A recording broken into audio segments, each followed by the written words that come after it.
Hello guys, sa mga buyers ko po na naghahanap ng small cut, and then at the same time, ito po ay halos dumikit po ng barangay road, cemented barangay road.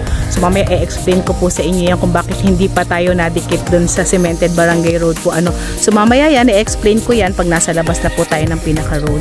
And then at the same time, si property po ay almost complete na. So ito po ay may source ng kuryente, tubig, and then may signal din po ang ating phone. Plus pa po natin, ito po ay meron pong kalahating ektaryang palayan na nasasakupan. So mamaya, i-reveal po natin din lahat kung ano-ano po yung mga nakatanim dito kay 1.5 hectares po. Siyempre po, bago tayo magsimulang mag-vlog, as always, paki-like, paki-share, and subscribe po sa ating YouTube channel, and then pindutin po natin yung ating notification bell para updated po tayo dun sa mga properties na iba-vlog po natin. So take note po, ito po ay halos dumikit po ng cemented barangay road. And then good thing, marami na pong bahay dito, so hindi na po kayo mapapanglaw. So ano pa hinihintay natin? Ikutin natin si 1.5 hectares. So let's go! Yan, so mapapansin nyo po, maraming puno ng mangga dun sa may gawid doon, and then may mga star apple pa po. Ayan. Then si property po ay hindi na po tayo tatawid dun sa may kabila kung saan malinis yung pinaka area. Yan po ay boundary na po to another property. Pero may konti po tayong nasakop dun, siguro mga ilang di pa lang. So makikita naman po natin yung mga nakatanim or mga nakabaon na parang palatandaan na hanggang dun lang po si property. Ang dami natin puno ng saging. Ang saging po ay maglalaro po sa nasa 1,000 kapuno. So medyo marami-rami po ang daming tanim dito. So meron tayong mga dalandan dito, kalamansi. Yan, star apple. Ayun po yung mga puno ng mangga. Si property po ay may nakapaloob ng nasa halos 200 kapuno ng niyog, and then umaani po sila ng nasa 2,000 kabuo every 45 days. And then yung ating palaya naman po ay umaani ng nasa 40 kaban every anihan po. So twice a year naman po sila nagtatanim, at yan po ay sahod ulan.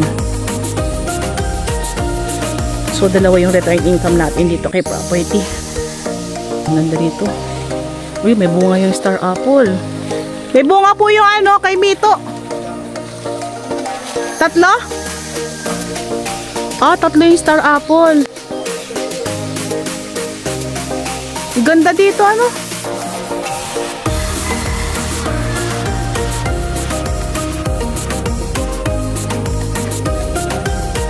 Asa ko pa yun? Kabila, Alin? So ayan po, sakop pa yung mga sagingan na yan, and then yung mga may mangga na yon. Ang laki ng puno ng mangga. Indian mango. Malinis dito, dito karamihan nung niyog. Nandito na. So itong part po na to, dating palayan, pero hindi na nila pinataniman. Pwede natin gawing fish pond. Pwede ring palayan ulit. Ayun yung puno ng manggang laki.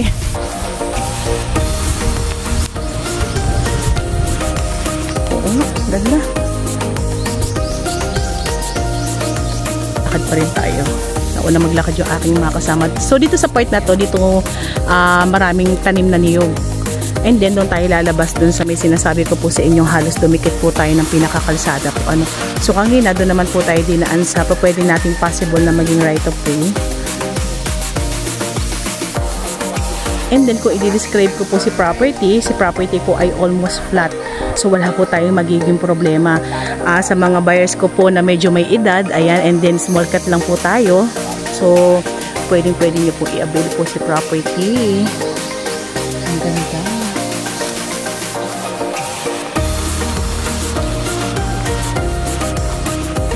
Nasako pa po yung may kabila na yun. Dami mga dito, yung dalandan.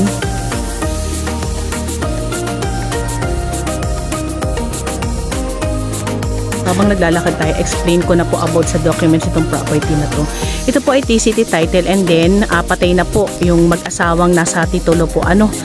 So yung 3 anak na lang po ang nagbebenta, magkakaroon po tayo ngayon ng extrajudicial para po dyan.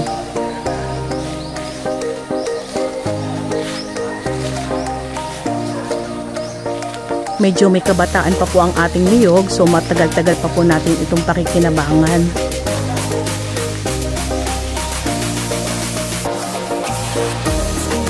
Kagandahan ni property, hindi masyadong masukal. So, kayang-kayang ikutin.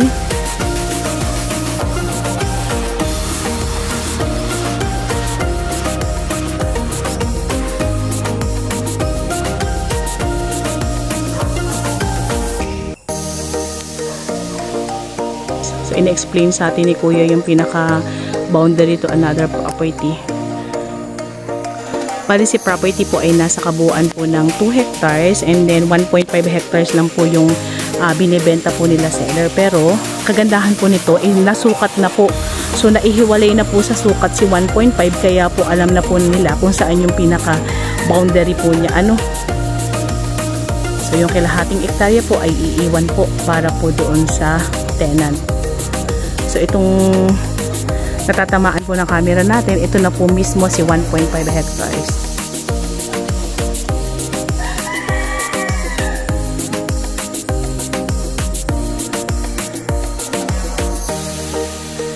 Yan, i-explain ko na po sa inyo kung bakit hindi po tayo dumikit ng pinaka-cemented barangay road po. So mapapansin nyo po yung puno na yan na tinatamaan ng ating camera, yan pong patay na puno na yan. Diyan po magsisimula ang ating property. And then kung mapapansin nyo po yung pinaka parang rip-crap po na yan sa may road. So yan po ay nasa 8 meters po ang pagitan po. So para dumikit po tayo ng pinaka-kalsada. So yun po yung sinasabi ko sa inyo na halos hindi po tayo dumikit sa may kalsada. So may allowance lang po na 8 meters. Ayan. So ayun na po yung pinakakalsada natin, cemented road. Ayan, malapit dun sa may nakakulay pink na naglalakad po na yan. So yan pong part ng lupa na yan ay pag-aari po nung kabilang kalsada.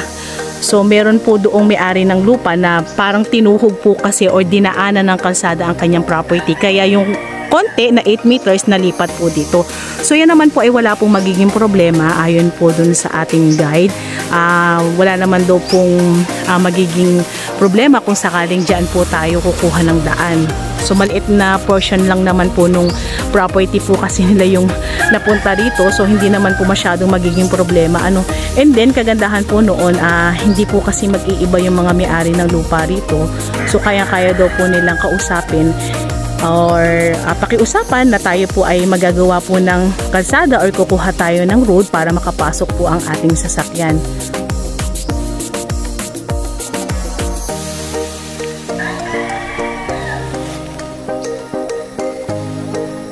1.5 hectares po ay nakalocate dito sa Santa Elena, Camarines Norte, and then siya po ay nasa 2 kilometers para po makalabas po tayo ng pinaka-national road. Pero kagandahan po dito pagpunta natin kay property, kahit barangay road po siya, ay almost cemented road naman po ang dadaanan po natin. So hindi naman kami nabalaho or hindi naman po kami nahirapan pumunta dito. And then kagandahan po nito, gagaya ng nasabi ko, tayo po ay may mga kapitbahay na, so hindi po tayo mapapanglaw.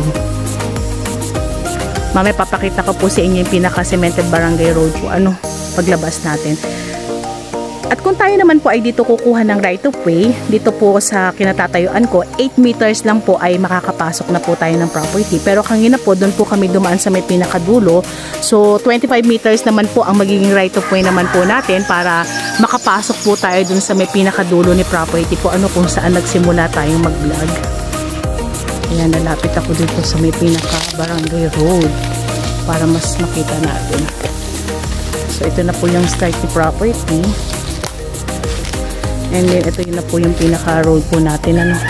So, napakaliit lang naman po. 8 meters lang yan.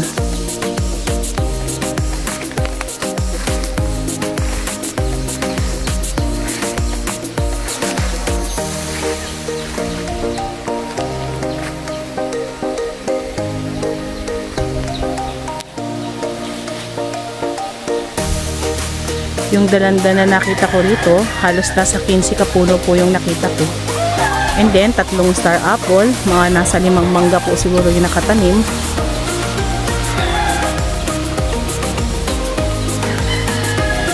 So yan, lalabas ako ng pinaka cemented barangay road. Yan na siya. So ito na po yung barangay road natin.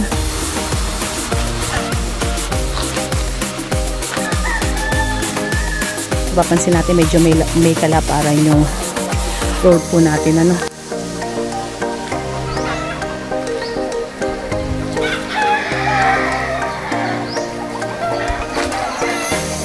So yun po yung pinaka-start ng property. Yun ako galing kanina.